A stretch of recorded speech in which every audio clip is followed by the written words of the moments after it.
So, obviously, God allowed us. There is death, there is sickness, there are problems. Kasi ang talagang buhay ay sa piling niya. Huwag niyong mahalin ang mga bagay na narito sa lupa. Ang mahalin niyo ay ang bagay na nakalat sa inyo sa buhay na walang hanggan. Sa inyo sa gusto, alis tayo dito sa daigdig. Sa ayaw niyo sa gusto.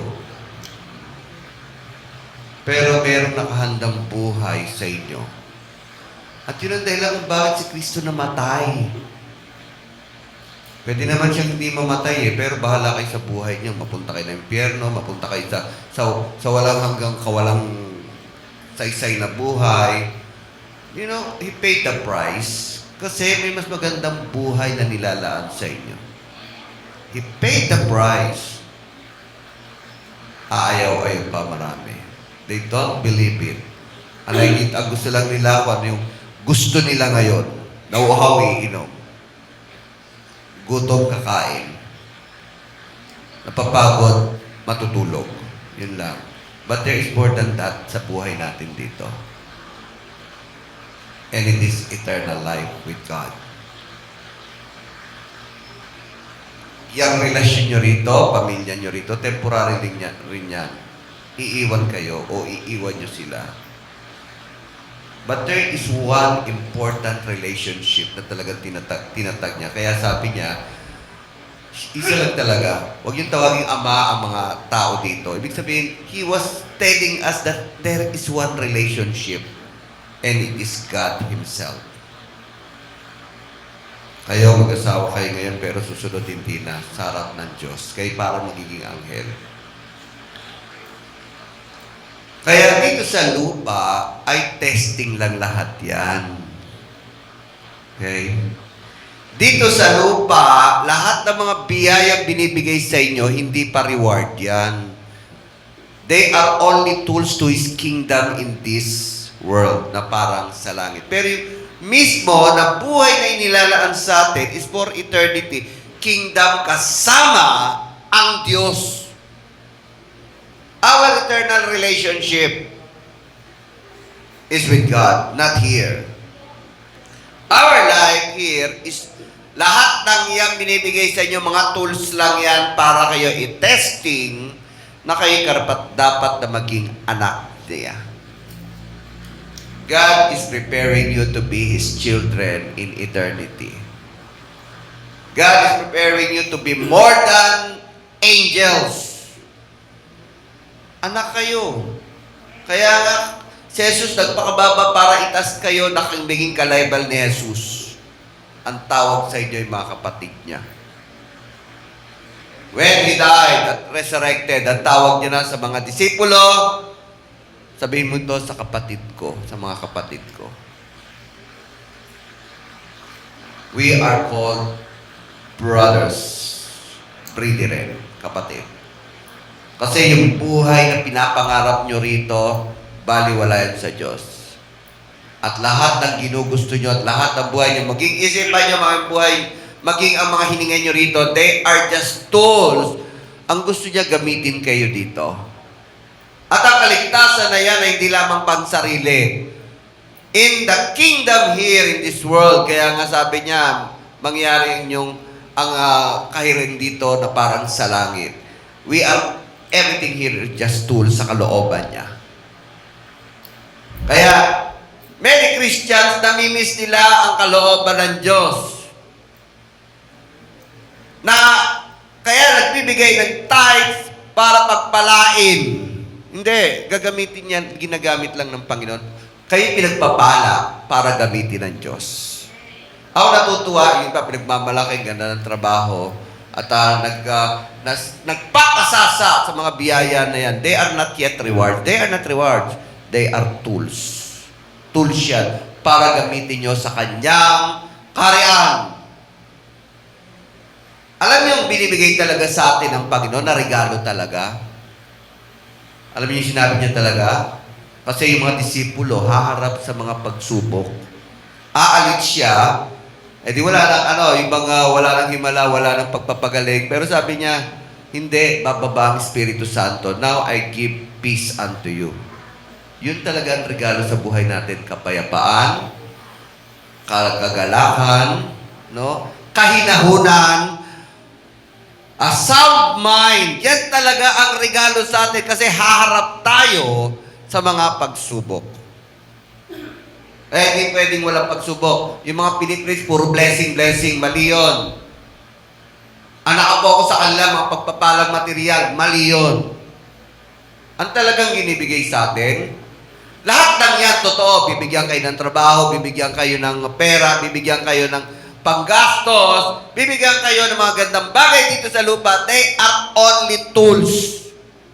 They are not yet reward. But the reward is God is giving you na talagang sinabi ni Jesus, I'm giving you peace na hindi pwedeng ibigay ng daigdig.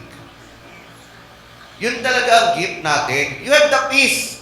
Sound mind. Nasabi pa nga niya, hindi kayang bigay ng daigdig yan. Payaman ka ng payaman, hindi ka naman makatulog. Laki-laki ng bahay mo, pero wala namang pumapasok kasi damot-damot mo. Wala kang mambisita. Hanggang tingin lang, hanggang pagmamalaki lang. Pero wala kang kaibigan. Malungkot ka. Nag-iisa ka sa bahay na pinagawa mo. Mabuti ba yung simple lang, pero saya sa inyo sa bahay, di ba? Yun ang tunay na reward. Yung binibigay ng Panginoon. Kaya nga ang gift talaga dito sa lupa sa atin. At alam niya, mga disipulo, haharap sa mga pagsubok, I give you peace. Binibigyan ko yun ng kapayapaan na hindi maibibigay ng daigdig. At ito rin ang sinabi ni James sa babasahin natin. Your faith, magalak kayo kapag may pagsubok. Hindi naman yung gusto-gusto niyo yan. Hindi, talagang darating. No? Kasi, the purpose of God to test you kung dapat kayong gamitin sa kanyang kaharian dito. Dahil kung hindi, marami pa siyang pwedeng gamitin. And you missed the reward of God. Yung kapayapaan, kagalakan, sound mind. And you will miss the real eternity. The real life in eternity. Yung walang hanggang buhay na masaya sa lahat. Actually, nakarang tayo. Nirarang tayo. Kung ano yung ginawa mo rito sa lupa, yun lang din ang tatanggapin mo sa kaharian niya. Kaya nga, ito'y nabanggit sa 1 Corinthians na susunugin, itetest ang ating mga ginawa. Merong itetest na kanilang ginawa na sunog parang kugon o kahoy o dayami. Pero may mga ginawa ang mga Kristiyano na nanatili. Ito'y silver and gold. Meaning, it is the highest rank na ibibigay sa inyo na reward dun sa kalangitan na pangwalang hanggan. Kaya yung lahat ng mga tinatamasa natin, alam niyo, pagpapalain kayo talaga ng Panginoon. Don't worry. God will give you wisdom what to do. At yun din sinabi rito, in times of trouble, ask wisdom. Humingi kayo ng katalinuhan. Hindi katalinuhan na maging cum laude kayo. Hindi katalinuhan na gagraduate kayo. Katalinuhan para malagpasan ang mga pagsubok.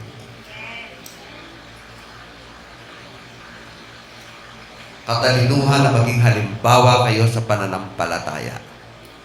Katalinuhan na makikita ang Diyos sa inyo. At talagang katalinuhan natin ang Diyos mismo.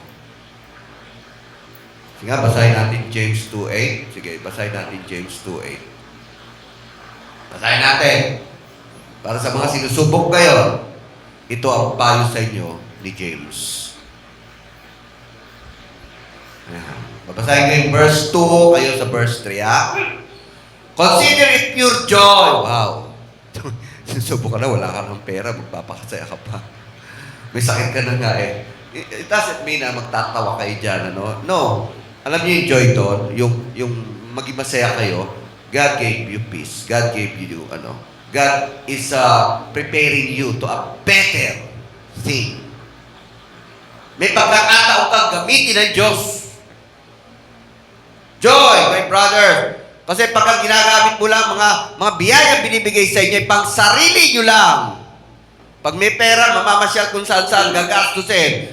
walang part and charge, patay. Hindi man lang nag-share. Bulok ang tatanggapin yung testing.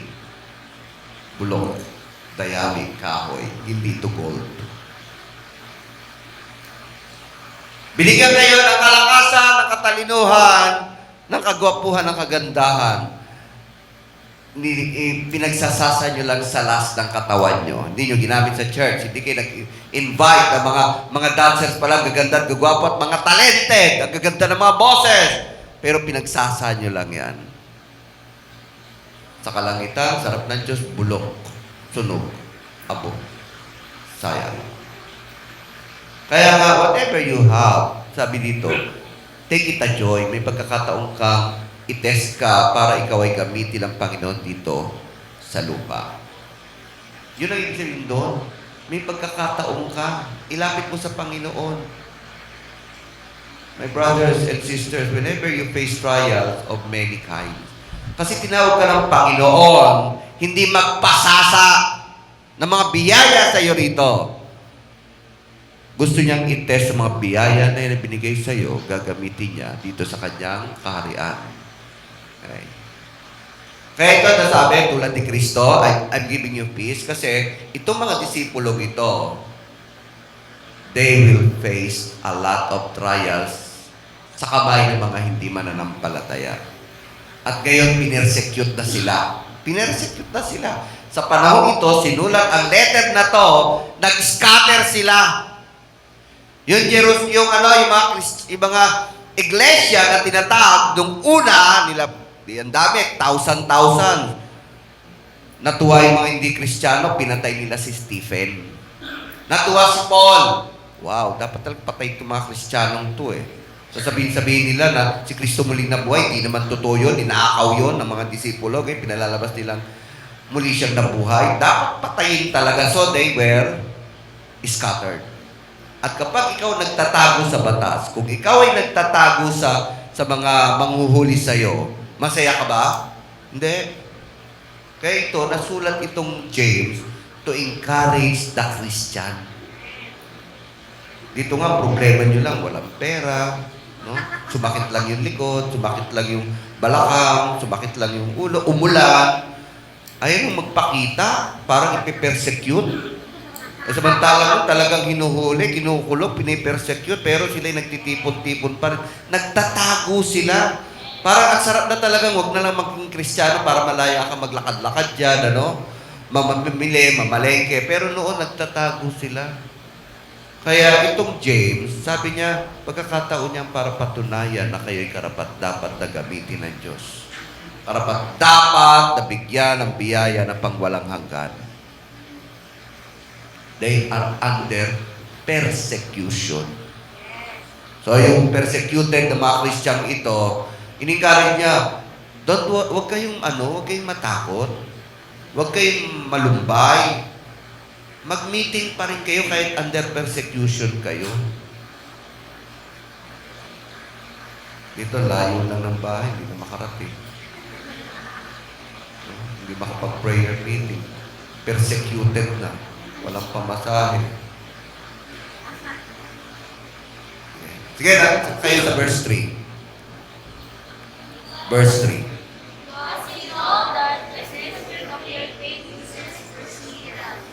Ibig sabihin, magiging matatag kayo sa sinumpaan niyong salaysay sa Panginoon. Lord, bago kayo, tatagap po kayo. Nagpabautismo.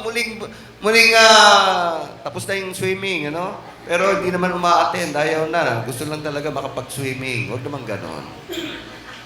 Itetest talaga kayo. Itetest kayo kung totoo yung mga pinagsasabi nyo sa harap ng Panginoon at harap ng mga tao. Darating talaga ang testing. Wag puro blessing. Ano mga blessing tanggapin nyo, tandaan nyo, hindi lang yan para sa inyo. Gagamitin kayo ng Panginoon. Ako naman sa verse 4. Let perseverance finish its work so that you may be mature, complete, and lacking anything. Meaning, pasado kayo sa mata ng Diyos. Qualified! Qualified kayo! Wow, itong gagamitin ko. Mga kapatid, walang man of God. Pakilagay ngayon. There is no man of God na hindi sinupok. Magbigay nga kayo ng sample. Man of God, I mean yung ginagamit ng Diyos sa kanyang kaharian. Hindi yung mga followers lang na nagtatago-tago, lalabas lang kung komportable, no? O, papakita lang pag anniversary kasi may kainan. Pero pagka ordinary service, wala na. Ito yung mga ito yung talagang pinagpapala ng Panginoon. Kasi kahit anong mangyari sa inyo, pinakikita nyo na kayo'y sumasamba sa Diyos. Kahit anong pagsubok, pinakikita nyo na mahal nyo siya. So, no man of God who did not undergo testing, God saved you for a purpose. Sino yung mga ginamit ng Diyos na hindi sinubok? Wala, lahat sinubok. Siguro yung mga followers lang ni Moses yun. Ayaw nila ng pagsubok, kaya lahat sila namatay sa gitna ng disyerto. They are not qualified. Hindi complete. Tinetest sila.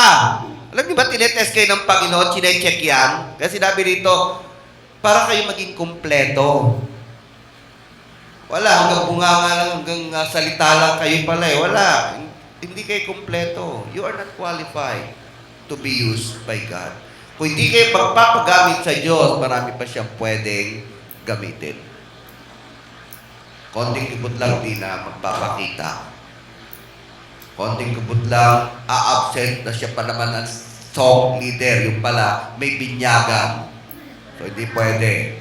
Sana, noon pa sinabi, hindi pwede. Bigla lang inaya. A day before, ikaw kasi attend ako ng birthday party, sayang. Masarap ang kainan doon. Wow, hindi maganda. You are not qualified. Nauna ang appointment mo rito. Igalang mo ang iyong salita.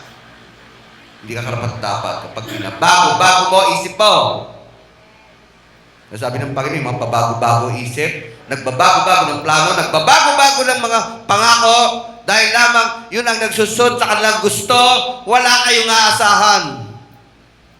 Nangako kayo, tapos di nyo gagawin. Sabihin nyo, I love you, pero lagi namang wala dito. Dapat yung I love you, excited kayo. Alam niyo yung, minsan na-feel niyo yung may crush ka, no?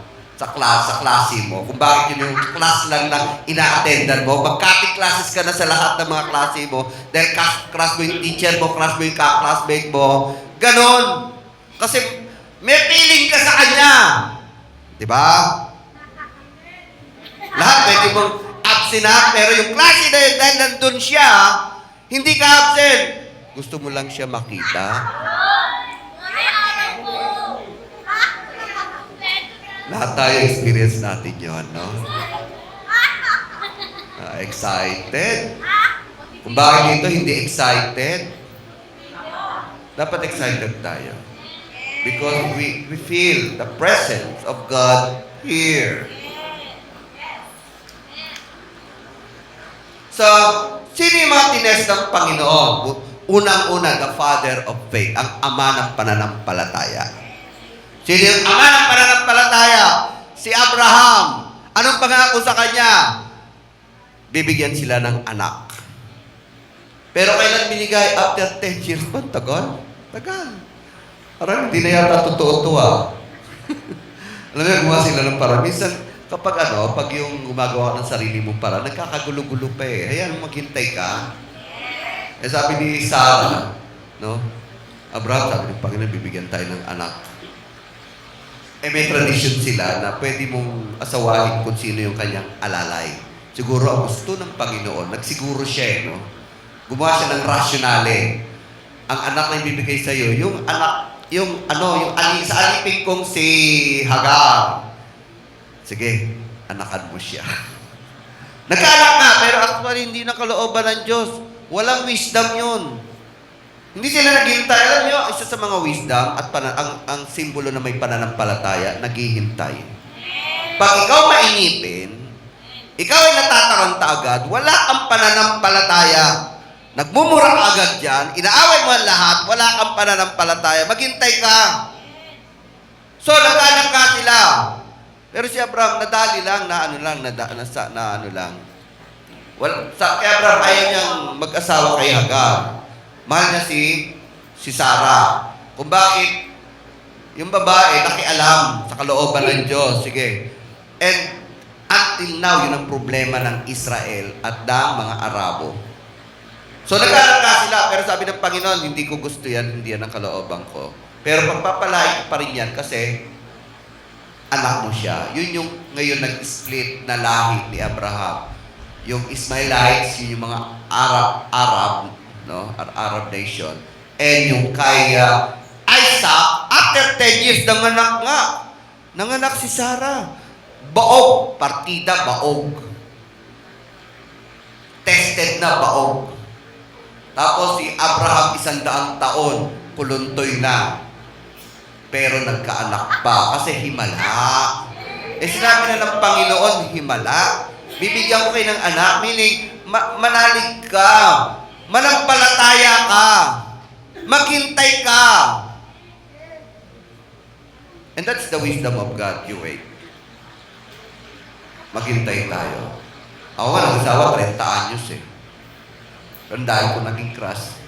High school pa lang ako, dahil ko naging crush. Dahil kung gustong ligawan, kapanganak pa lang si Malin eh, may crush na ako. Yung pala pinaghintay, grabe. 30 years. Pero hindi ako nagsamantala ng babae. Never. Ganon din, naghintay talaga ako. So, sabi ng Panginoon Diyos, hindi yan ang kalooban ko. Kaya sa inyo, sa mga naghahanap ng mga girlfriend, boyfriend, asawa, ng mga trabaho, ng mga kalooban ng Diyos, merong kalooban ng Diyos. Hintayin niyo. Be firm in your word and be firm in the word of God. Ibibigay talaga ang Panginoon. So, si Abraham, the father of faith. Kaya tinawag siyang father of faith. Sa kabila ng mga parang nakakaalinlangan. Nakakaalinlangan talaga, biro mo, asawa mo, baog. Parang hindi totoo yun Tapos ikaw 100 taon na, 10 taon ka na naghihintay, parang yata hindi totoo ito sinasabi ng Panginoon. Pero nanampalataya siya. Ibinigay nga. Pero pinagpala pa rin niya yung pagkakamali ni Sarah. Sabi, sige, pagpapalain ko pa rin niya kasi anak mo yan eh. Nalulugod ako sa inyo. Ang Diyos nalulugod sa mga may pananampalataya. In Hebrew says, kapag kayo walang pananampalataya, hindi kayo kalulugdan. Kaya kahit na gano'n, nagkamali ang kanyang asawa, kinalugdan pa rin ng Panginoon ang anak ni Abraham. Pinagpala yung mga anak ni Ismael. Si Ismael yung, yung ibang lahi eh. At hanggang ngayon, kaya ang problema naman, kapag kayo nakikialam sa Panginoon, nagpuproduce to ng problem. Yun, nag-away yung dalawang lahi. Nag-away si Isaac, ang lahi ni Isaac at ang lahi ni Ismael. Kaya kung kayo maniningit sa kalooban ng Diyos, it will only produce problem. Kaya si Abraham, dahil sa kanyang pananampalataya, pinagpala siya. Dahil sa kanyang pananampalataya, minahal siya ng Diyos. Hindi kayo mamamahal. Hindi magkakaroon ng pitak ang puso ng Diyos sa inyo kung wala kayong pananampalataya. And part of our faith, waiting, trials, testing. Tinest talaga siya. Gano'n lang naman sabihin, sige, magkakaanak ka. Dahil bawag siya, bukas magkakaanak na. Hindi, tinest talaga siya. And that's why he became the father of faith. At lahat ng nananampalataya, siya ang ating ama ng pananampalataya. And then si Moses, bago siya gamiting leader, ilabas. Baka laking trabaho nun. Biro mo, isang bansa ilalabas mo sa lugar na hindi mo alam kung saan. Ang laking ang laking trabaho. But God tested Moses. Qualified siya, kumpleto siya. Inalis sa pagiging prinsipe, dinala sa pagiging yung shepherd, no? Nabuhay ng 40 taon sa disyerto, samantalang sa Egypt, siya'y namuhay na marangya, anak ng prinsesa, tapos pinagpalit niya yon. Maging shepherd lang. But God used his perseverance. Naging matatag sa kanyang pananampalataya. At bumalik siya. isang bansa nilabas niya. Lahat ng biyayang natatamasa nyo ngayon, may kalooban ng Diyos dyan. Binigyan kayo ng hininga, may kalooban ng Diyos dyan. Binigyan kayo ng harap buhay, may kalooban ng Diyos dyan. Binigyan kayo ng niligtas kayo, may kalooban ng Diyos dyan. Ang buhay natin dito sa lupa ay hindi para sa ating sarili lamang. Ang buhay natin dito para gamitin kayo sa kaharian ng Diyos. Kaya there is a testing. Kaya gusto niya makita kompleto kayo. Check lahat. Tamad? Check. Masipag? Check. Tamad? X. Ang tigas ng ulo? X. Wala to. Hindi kayo kompleto. Hindi kayo gagamitin ng Panginoon.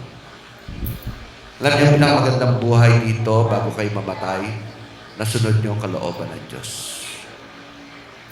Papayapa kayo, haharapin ng Panginoon. Papayapa kayong iiwan ng daigdig na to. Pero yung mga sabi, ayoko pang mamatay. Alam niyo yung mga tao sigaw ng ayaw mamatay. They feel it, kulang, hindi nila nagawa ang kalooban ng Diyos. Takot sila, hindi nila alam kung saan sila pupunta. Kaya sigaw, ayoko pang mamatay, lahat gagawin. Ngayon yung inipon niya, gusto niyang gastusin lahat, mabuhay lang siya rito. Alam niyo kung bakit gusto nila mabuhay? Alam nila kasi kulang, mali, o hindi nila natupad ang kalooban ng Diyos. But kapag natupad yung kalooban ng Diyos, payapa kayo. Check lahat. Nagamit kayo ng Panginoon. Si David, magiging hari, pero tagal bago naging hari. At kaya sa bagong tipad, yung mga disipulo, kaya sabi ng Panginoon, alam niya nalulungkot kayo kasi alis ako. Pero don't worry, I give you my peace na hindi pwedeng ibigay ng daigdig. Kasi hinahanda niya ang kanyang disipulo sa greater persecution. Yung persecution, hinuhuli sila, pinapatay sila. Nagtatago sila. Ang kanilang prayer meeting sa kuweba o kaya sa mga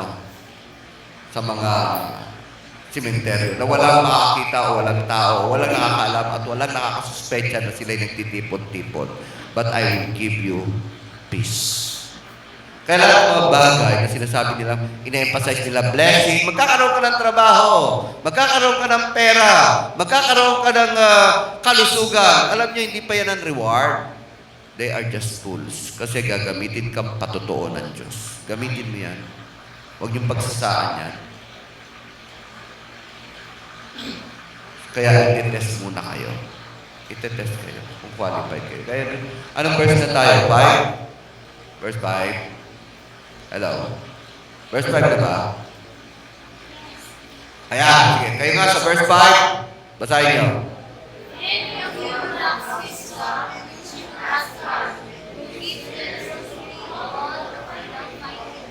Ang wisdom na tinutukoy dito, hindi tungkol sa mathematics, ano?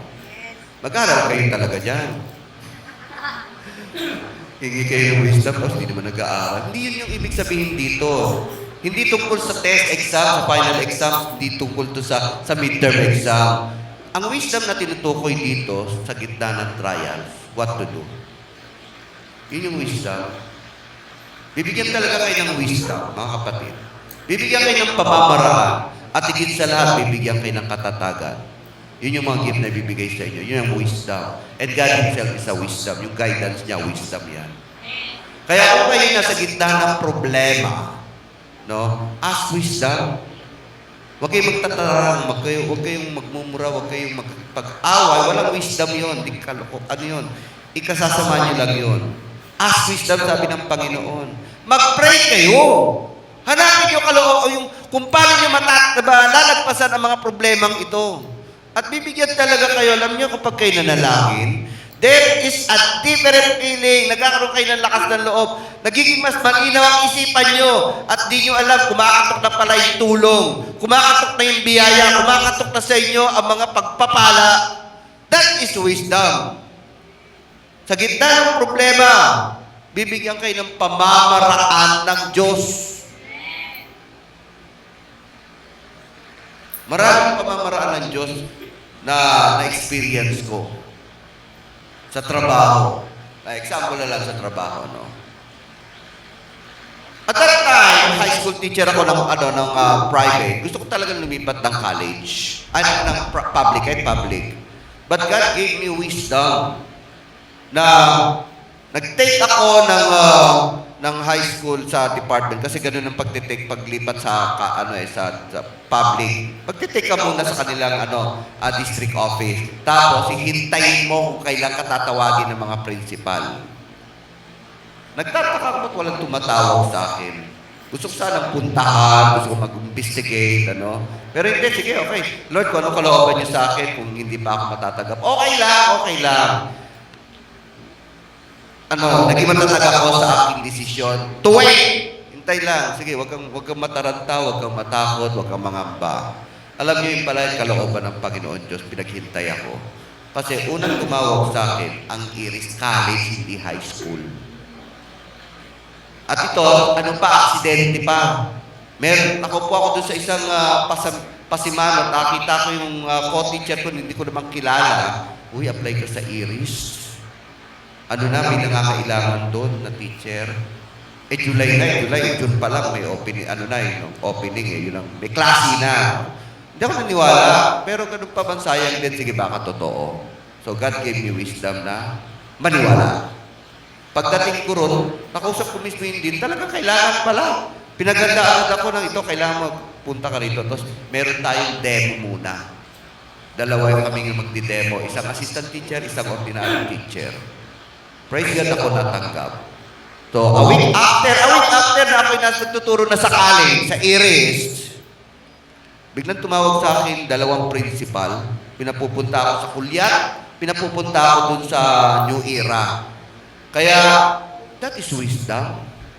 No? Kung pinagpilitan ko, may tumatawag pa sa akin, tumawag ako, di kaya inimbestigahan ko, di wala ako sa Iris. The wisdom God gave me, maghintay ka. May nakalaan sa'yo. Yung pala, yung Iris din ang magagamit sa akin para mapatayo ito. Dahil sa Iris, nakapagawa ko ng libro, nakabenta ko, napatayo ito. Kasi, so hindi ko in-enjoy. Hindi yun yung reward. Ako'y may magandang sweldo. Hindi yung nakagawa ko ng libro. Alam nyo, ginamit ng Diyos yun. And that is the wisdom. At tines ka, maging matyaga, maging matatag sa iyong pananampalataya, maging matatag, maging stable ka, o di kaya huwag kang magpadalawa-dalawang isip. Uy, pera ko to. Bibigay ko ba o hindi? Ay, sayang naman. Sayang yung time. Gastusin ko muna. Enjoy ko muna. Ibigay mo na kung kaya talagang pinangako mo sa Diyos. Ibigay nyo, mamaya. Yung mga tithes nyo, mamaya, ibigay nyo. Hindi mag-aalangan pa kayo, hatiin nyo pa. Huwag kayo mag-alala. Minsan ninahati pa eh. Iba, kunwari nakalimutan eh, pero ayaw talagang maalala eh. And I gave it. Kasi ayaw kong pagsasahan ang mga biyaya sa akin ng Panginoon. God gave it to me para gamitin ako sa kanyang kaharian. So that is wisdom na tinutukoy dito in the midst of your problem. Manalangin kayo. In the midst of your suffering, manalangin kayo. Kasi alam niya ang mga Kristiyano pinipersecute. Alam niya ang mga Kristiyano takot. Alam niya mga Kristiyano ay hinahati. Alam niya mga Kristiyano, nahirapan silang magtipon-tipon. Dito nga malaya tayo. Kaya sabi niya, maging masaya kayo. At kung sakaling namumblema kayo sa inyong pagtitipon, ask wisdom. At hindi niya pagkakait yan. Bibigyan kayo ng katalinuhan upang harapin ang problema. 5. Okay, 6. Sa 6 tayo. Sa 6. Sa 6. 6 na ako. But when you ask, you must believe and not doubt. Ito na yon. Kung hihingin kayo ng pamamaraan, tapos ayaw yung maniwala, babago-bago. Because the one who doubts is like wave the sea blown, tossed by the wind. Alam niyo na insulto ang Diyos doon, mananalangin kayo, tapos binigay, tapos ay yung paniwalaan. Kaya sabi ng Panginoon, wala kayong aasahan. Maging matatag kayo sa hiningi nyo. Maging matatag kayo sa inyong pananampalataya. Huwag kayong bago-bago ng isipan. Binigyan yung trabaho, mag-resign agad kasi hindi niya type. Manatili muna kayo doon. Yun ang binigay for the meantime. Parang for the meantime yun. Ayaw ng Diyos na pabago-bago kayo sa inyong iniisip, sa inyong pangako sa Diyos. Huwag niyong babaguhin yan. Dapat yan, hintayin niyo ang kalooban ng Diyos.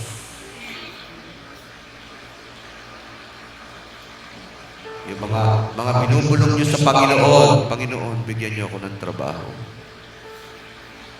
Talagang nakayuko pa nakataas pa ako. Nung binigyan ng trabaho, dahil ang liit ng sweldo, no? Hindi nagtyaga, pinintasan pa. Ayaw niya ng gano'n. Pagpapalain kayo dyan, for the meantime. Alam ko naman pagpapalain kayo. Lord, bigyan niyo ko ng bahay. Binigyan ng bahay pero hindi yung specific na gusto niya. Iba kulay. Binigay sa kanya kulay blue. Gusto niya kulay puti o kaya kulay pink. No? For the meantime, darating din tayo doon. Huwag kayong pabago-bago. Yun nga, magsusong leader dito. At the last moment, hindi dadalo. Yun pala, may umaya sa kanyang, sa binyag. Hindi nagkagulo na rito yung mga song leader, yung worship team. Sisirain yung pananambahan. Sabihin nyo, pag may sinabi kayo sa Panginoon, alam nyo, o kaya may pinangako, kaya okay mangangako sa Diyos. Lord, magtatay ako pag binigyan niyo ako ng trabaho. Pero nagkatrabaho na, kulang. Lord, magtatay ako para pagpalain niyo ako. Pero pinagpapala na, kulang-kulang yung binibigay na tithes. Pabago-bago isip, Panginoon, pagalingin niyo lang ako. Maraming ganun Pagalingin niyo lang ako. Lagi ako nga attend. Isang beses umattend. Pangalawang sumunod na araw, umattend ulit. Pero sumunod, wala na. Nakalimutan na yung pangako niya. Pabago-bago isip. Kasi nadadala ng kanyang laman. Pero kung kayo, mahal niyo ang Panginoon Diyos, firm kayo. Kung talaga nanampalataya kayo, firm kayo. Kung na-experience niyo ang Panginoon, magiging firm kayo sa Panginoon. Huwag kayong padala sa laman niyo, sa takot niyo, sa alinlangan niyo, dahil ang Diyos ay hindi nagbabago sa kanyang salita. Kaya huwag kayo magbabago sa inyong mga pangako. Ang Diyos hindi nagbibiro sa kanyang mga pangako. Bibigyan niya talaga to. Pagkakaloban niya kayo ng mga nararapat sa inyo. Kaya yung mga pabago-bago isip, sabi ng Panginoon, lalo kayong mawawala niyan, lalo kayong manghihina niyan, lalo kayong magkakasakit niyan. Pabago-bago kasi isip Ano sabi? Tuloy nga natin. Sa 7. That person should not expect to receive anything from the Lord. So, lalo na wala ng trabaho. Kasi naghahanap ng mga, pang ano lang naman siya, pang crew. Gusto niya, supervisor agad. Hindi pwede yun.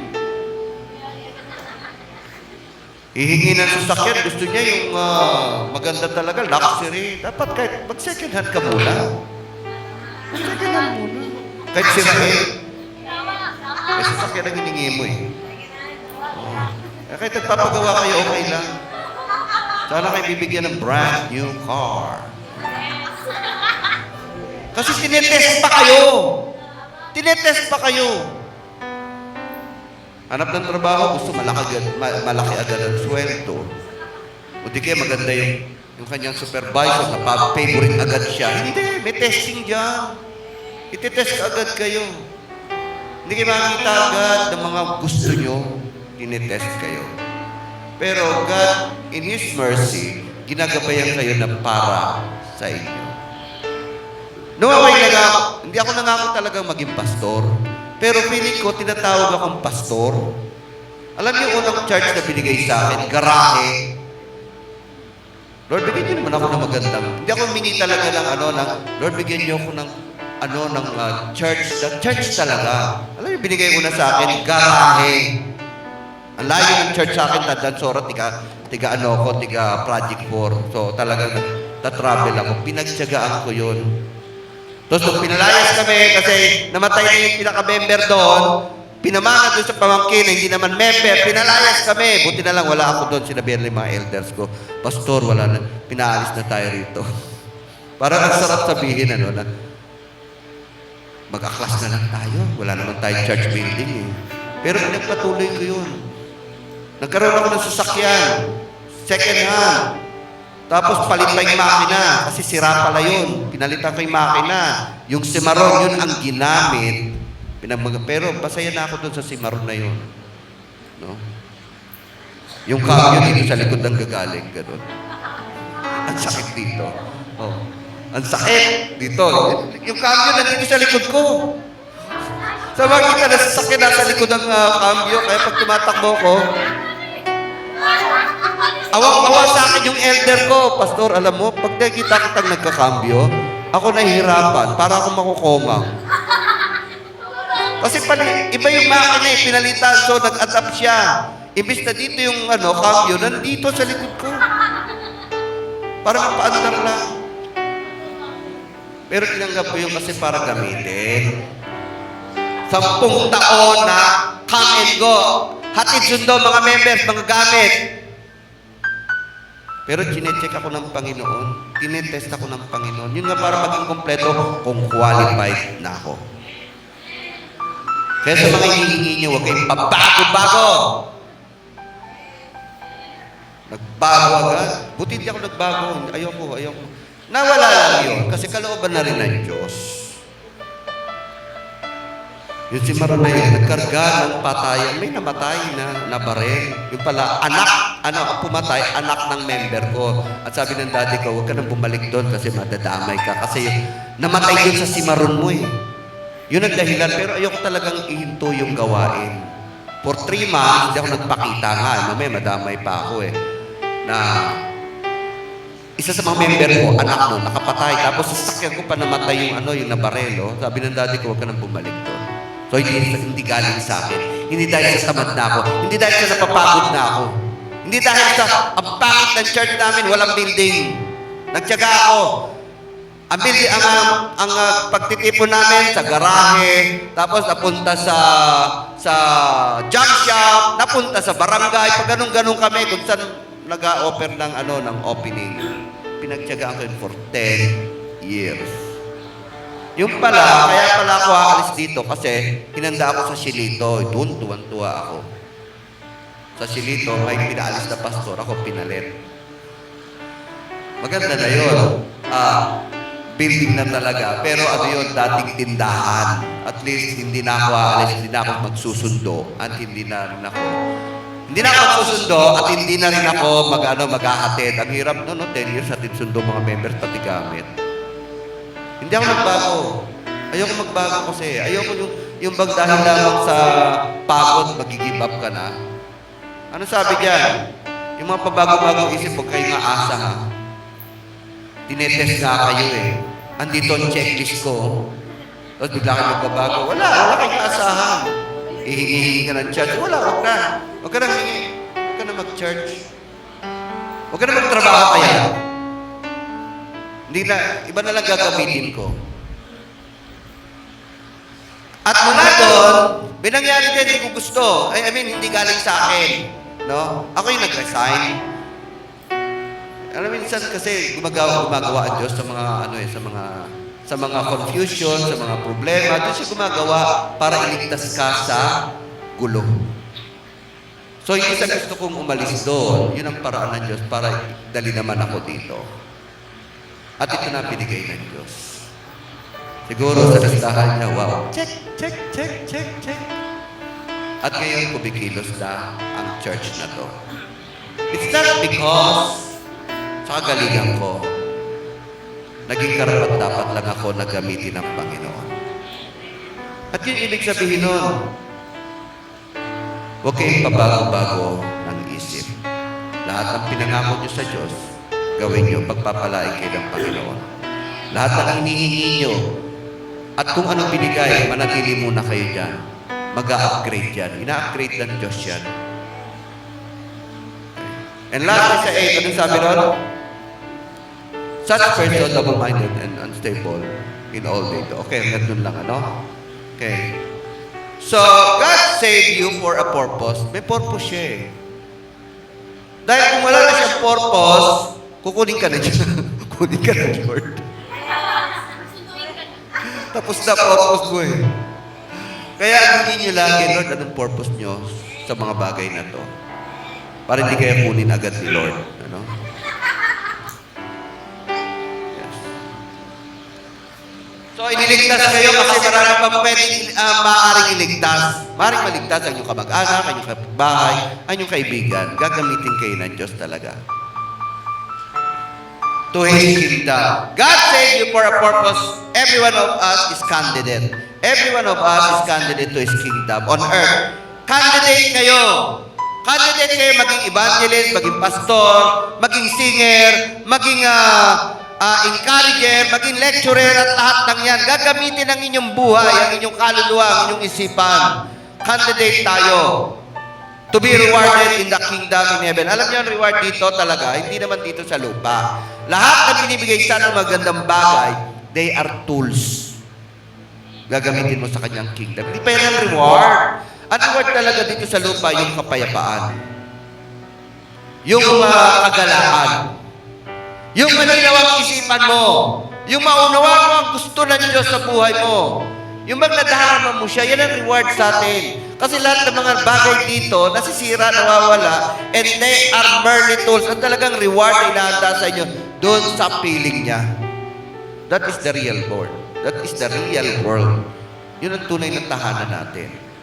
At tayo gagamitin din tayo dito kung ano kayo rito sa lupa. Ganon din kayo magiging sa langit. Our eternal life will be in heaven. With God. With God. Siya ang ultimate relationship natin as a Father of our life. As a Father. Kaya every one of us is candidate to His kingdom. Kaya kung hindi kayo magpapagamit sa Diyos, marami pa siyang pwedeng gamitin. Paggamit tayo sa Panginoon. Kaya sabi, pagkakataon to kung sinusubok kayo, kasi kayo ang gagamitin ng Panginoon maging patotoo. Kayo ang gagamitin ng Panginoon para maging courage sa iba. Kayo ang gagamitin ng Panginoon para maunawaan nila ang kapangyarihan ng Diyos. So make it an opportunity. Magalang kayo. Kasama kayo sa evaluation. Kaya naman itetest kayo. Kung talaga kayong karapat, dapat na gamitin sa kanyang kaharian. Dito sa lupa. Paggamit tayo. So, ano wisdom? Beware! Yun nga, nasabi ko na sa 6 and 7. Kapag kayo tinetest, hindi yan testing para pahirapan kayo. Kasi qualified sana kayo. Or qualified kayo maging lingkod niya dito sa lupa. Paggamit kayo. Wala nang pinakamasaya sa tao bago siya umalis dito sa daigdig ay matupad niya ang kalooban ng Diyos sa buhay niya. Matupad niya. Okay.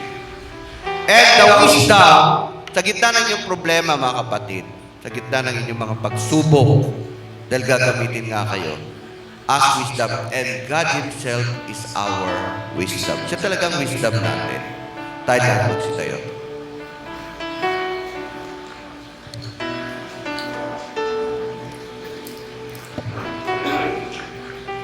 Sige po, tayo lang magsitayo.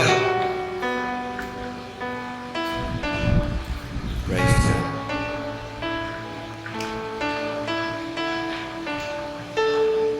Purihin ang Panginoon. Mahal natin ang ating pamilya. That is the first ministry. Huwag niyong pagsawaan ang inyong mga anak, ang inyong asawa, at huwag niyo rin pagsawaan anumang binibigay sa inyong biyaya, trabaho, kalusugan, kalakasan, buhay. Huwag nyo rin pagsawaan kung saan kayo nakatira. Maaaring doon kayo gagamitin. Ang bahay na binigay sa inyo ay biyaya sa inyo. Ang lugar na pinagkalaw sa inyo ay biyaya sa inyo. Mula kung meron kayo, at mula sa mga nais nyo na itinalangin nyo na ibinigay sa inyo ng Panginoon, kahit simpleng bagay, mahalin nyo. Huwag kayong magbago ng isip. Ayaw nyo yung nagbabago ng isip eh. Ayaw nyo kayo natatakot. Ayaw nyo kayo nangangamba. Ayaw nyo kayong yung nalulungkot na ito lang. Ikasiya nyo yun. Dahil marami pa siyang ibibigay sa inyo. Marami pang biyaya na iaabot sa inyo. Dahil sa inyong perseverance, sa inyong katatagan, sa inyong resolute o yung inyong gustong gawin para sa Diyos, pagpapalain kayo ng Panginoon. I-upgrade pa kung ano meron kayo. Maraming salamat, Panginoon. Lord, patatagin niyo ang buhay ng bawat isa. Bigyan niyo sila, Lord God, ng upgrade life, O God. Kung ano man trabaho, ano man kalusugan, ano man kalakasan, ano man tahanan, ano mang bagay meron sila, Lord God, i-upgrade niyo pa ito. You are only checking their perseverance. Tinetest niyo lang sila kung hanggang sila masisiyahan sa inyo. Panginoon, pagpalain niyo kanilang buhay, ang kanilang mga kaluluwa. Pagpalain niyo kanilang kabuhayan. Pagpalain niyo kanilang pananampalataya. Taas po natin ating kamay. Hindi kayo iiwan, ipababayaan ng Panginoon. Dahil kayo niligtas ng Panginoon, may purpose siya sa buhay niyo. Sundin niyo ang kalooban niya at pagpapalain kayo sa lahat ng bagay sa pangalan ni Jesus. Amen. God bless you.